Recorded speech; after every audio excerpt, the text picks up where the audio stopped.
നമസ്കാരം. പുതുതായി വീട് പണി തുടങ്ങാൻ പോകുന്ന ആൾക്കാർക്ക് വേണ്ടിയിട്ടുള്ള ഒരു ടിപ്സാണിത്. നിങ്ങൾ വീട് പണി തുടങ്ങുന്നതിന് മുന്നേ ഇപ്പം വീട് പണി ചില കോൺട്രാക്ടറിനെയും ആർക്കിടെക്റ്റിനെയും അവരവരൊക്കെ ഏൽപ്പിക്കുന്നതായിരിക്കും. ആരെ വേണമെങ്കിലും ഏൽപ്പിച്ച് ഒരു കുഴപ്പമില്ല. പക്ഷെ നിങ്ങൾ ഒരു ശ്രദ്ധ എല്ലാ കാര്യത്തിലും അവിടെ ഉണ്ടായിരിക്കണം നിർബന്ധമായിട്ടും.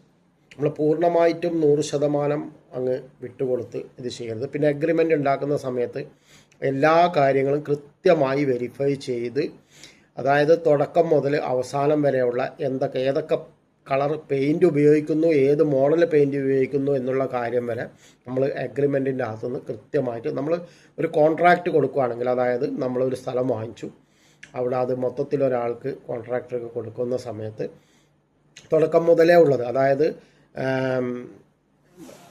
പ്ലാൻ വരച്ച് ആർക്കിടെക്റ്റിനെ കൊണ്ട് പ്ലാൻ വരപ്പിച്ച് അത് പഞ്ചായത്ത് കൊടുത്ത് പാസ്സാക്കുന്നതും അതിന് വേണ്ടുന്ന എക്സ്പെൻസും കാര്യങ്ങളും, അത് കഴിഞ്ഞ് കംപ്ലീഷൻ റിപ്പോർട്ട് ആയി കഴിഞ്ഞിട്ട് ഇലക്ട്രിസിറ്റി കണക്ഷൻ എടുക്കുന്നത് വരെ, ഇലക്ട്രിസിറ്റി വാട്ടർ കണക്ഷനൊക്കെ ഉണ്ടെങ്കിൽ അതൊക്കെ എടുക്കുന്നത് വരെയുള്ള കാര്യങ്ങളും എല്ലാം ഈ ഒരു എഗ്രിമെൻറ്റിനകത്ത് എഴുതി ചേർക്കണം.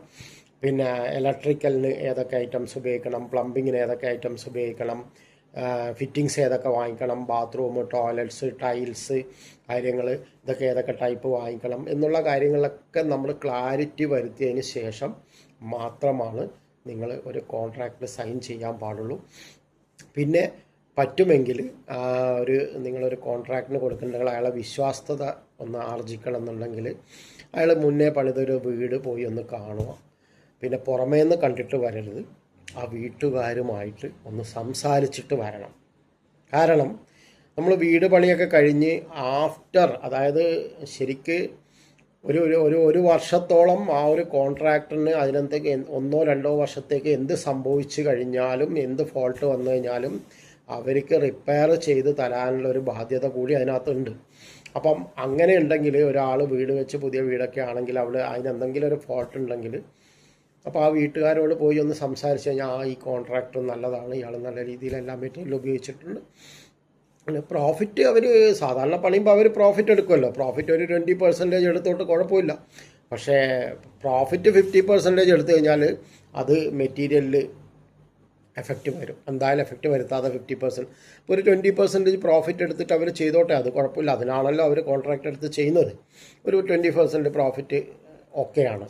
പക്ഷേ അതിൽ കൂടുതൽ എടുക്കുമ്പോഴാണ് പല സ്ഥലത്തും കോംപ്രമൈസ് ചെയ്തു പോകുന്നത്. അപ്പോൾ അങ്ങനെ കോംപ്രമൈസ് ചെയ്യാതിരിക്കാൻ വേണ്ടിയിട്ട് എല്ലാ കാര്യത്തിലും നിങ്ങളുടെ ശ്രദ്ധ വേണം. പിന്നെ ഒരു വാസ്തു കൺസൾട്ടൻ്റ് എന്ന നിലയിൽ എനിക്ക് പറയാനുള്ളൊരു കാര്യം എന്താണെന്ന് വെച്ച് കഴിഞ്ഞാൽ, നിങ്ങൾ പ്ലാൻ വരച്ച ആ സമയത്ത് തന്നെ അതൊരു വാസ്തു കൺസൾട്ടൻ്റ് കാണിക്കണം. എന്നിട്ട് നിങ്ങളുടെ വീടിൻ്റെ ഡോറിൻ്റെ എൻട്രൻസ് കറക്റ്റ് പ്ലേസിലാണോ, ബെഡ്റൂം, കിച്ചൺ, ടോയ്ലറ്റ്, ഈ 4 ഐറ്റംസ് മാത്രം ശ്രദ്ധിച്ചാൽ മതി. ബാക്കിയൊക്കെയുള്ള ചെറിയ ചെറിയ കാര്യങ്ങൾ വീട് പണിതതിന് ശേഷം നമുക്ക് അങ്ങോട്ടും ഇങ്ങോട്ടും മാറ്റി വെക്കാൻ പോകുന്നത് പൊളിക്കൊന്നും വേണ്ടി വരില്ല.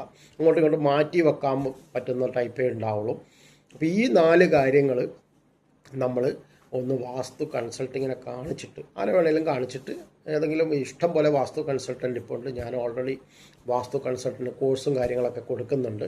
ഒത്തിരി ആൾക്കാരുണ്ട് എൻ്റെ കീഴിൽ വർക്ക് ചെയ്യുന്ന ആൾക്കാർ തന്നെ ഒത്തിരി പേരുണ്ട്. അപ്പോൾ അവർ ആരുടെങ്കിലും കൺസൾട്ട് ചെയ്തിട്ടൊന്നിപ്പോൾ ചോദിച്ചു കഴിഞ്ഞാൽ, അപ്പോൾ അതിനകത്ത് ഈ വാസ്തു കൺസൾട്ടിങ്ങിന് ഈ 4 കാര്യങ്ങൾ ആണ് ശ്രദ്ധിക്കേണ്ടത്. ബാക്കിയൊക്കെ നമുക്ക് പിന്നീട് നമുക്ക് വേണമെങ്കിൽ ഇതിൽ മാറ്റം വരുത്താവുന്നതാണ്. എന്തായാലും ഞാൻ ഒരു കുറച്ച് കാര്യങ്ങൾ ഞാനൊന്ന് നിങ്ങൾക്ക് പറഞ്ഞുതരാം ഏതൊക്കെയാണെന്നത്.